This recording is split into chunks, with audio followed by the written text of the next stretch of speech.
Well, hello everybody. It's Dr. Carmen Bryan. This is Car Chronicles. How you guys doing? How you guys doing? As you guys know, in the great Northwest up here in Washington State, I got up this morning. It was 29 degrees, and I'm loving it because I'm a winter girl. I'm a fall girl. But anyway, let's get to it. You guys ready? Let's do this. Let's do this. It's good to have a really good mentor. I have a great mentor who's my mother. If you guys are not following her, go follow her on Into His Chambers Ministries, Global Ministries on Facebook, and she's on TikTok, I think, under Helen Sadler. Follow her. She downloads these nuggets, and I take these nuggets, and if you do the same thing, you take these nuggets. I can create videos after videos after videos. But she said something that was so profound. The things that she drops, just it resonates in your system like penicillin, and it'll change the way that you think. It changes your perception. But what she said was, perceptions are just as powerful as reality. Think about it for a minute. Perceptions, which is how you see something, your opinions about a matter, are just as powerful as reality.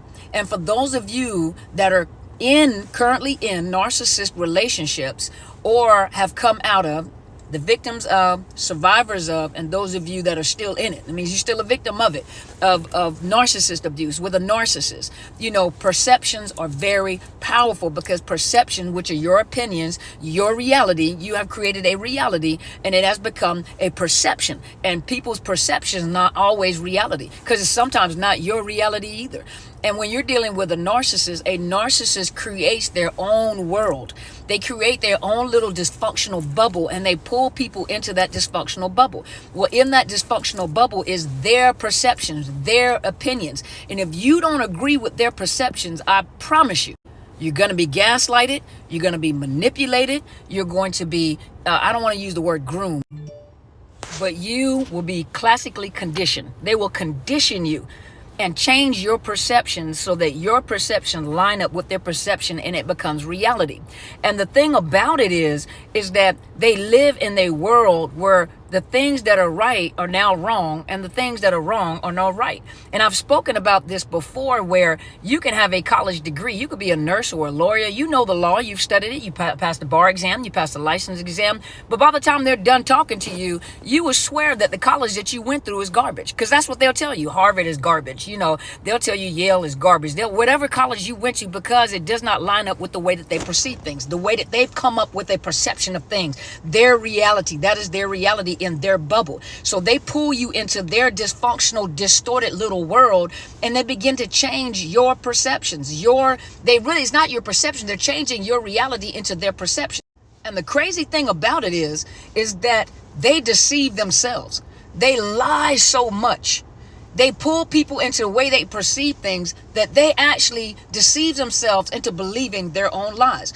Prime example, you have those that are like the somatic narcissists. The somatic narcissists, all they concern themselves with is how people perceive them. So they create these false perceptions, this pseudo lifestyle, this false. So you see them and they're driving these wonderful cars and got these clothes on, and they live in this type of house. But what you don't know is that they have to hustle. It takes a lot of energy for them to try to keep up this image, and they're draining the people that they're with. The people that they're with, or the main supply that they're with, they're draining them, where the main supply starts to get sick because of the fact that they have to keep up the money, the finances, the resource. They have to do whatever they do to keep them out of trouble and to maintain this lifestyle. And the crazy thing is behind that is that if you have been in a situationship with a narcissist, not oftentimes, you come out with fleas. What does that mean, Dr. C? I'm glad you asked. You come out with your perception change. And to work with a person that has been in a narcissist relationship becomes complicated, because you begin to question yourself as to whether you're the narcissist or not.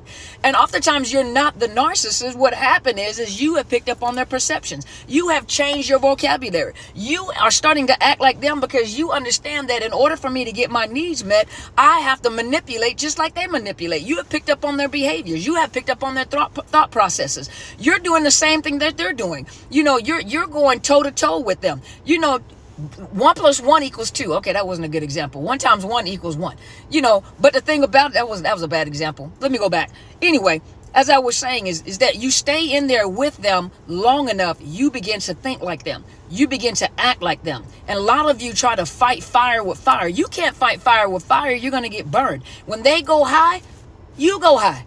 But you got to go higher than them, y'all. Listen, when they go high, you go high. And what it is that you don't comply. Well, they don't really go high. That's a bad example too. They don't go high. They're going to be low at all times. You got to maintain your high. That means that the things that they do is always on the low scale. So y'all scratch that, because they're always going to be low. You always have to stay higher than them. What they're doing is pulling you down to their level. You got to stay up above them. And what it is you can't fight fire with fire. You can't act the same way. Two wrongs don't make a right. But when you are in their world for so long, you pick up on their habits. Your truth begins to change into their perception. That's why many of you come out of these situationships and you're thinking like they do. You know how they think. You know how they do, because you start doing it yourself. And that's why a lot of you struggle. Am I the narcissist? Because that narcissist begins to pick out your behavior when you're telling them about what they do. They start pointing at you like you do the same thing. You do this right here. And you can look back at the times, maybe you've had some narcissistic traits, but that doesn't mean that you have the narcissistic personality disorder. Some of you have picked up on their behavior so that when you point out, they point right back at you and you do the same thing. They're arrogant, they're braggadocious. You start doing it because you want attention.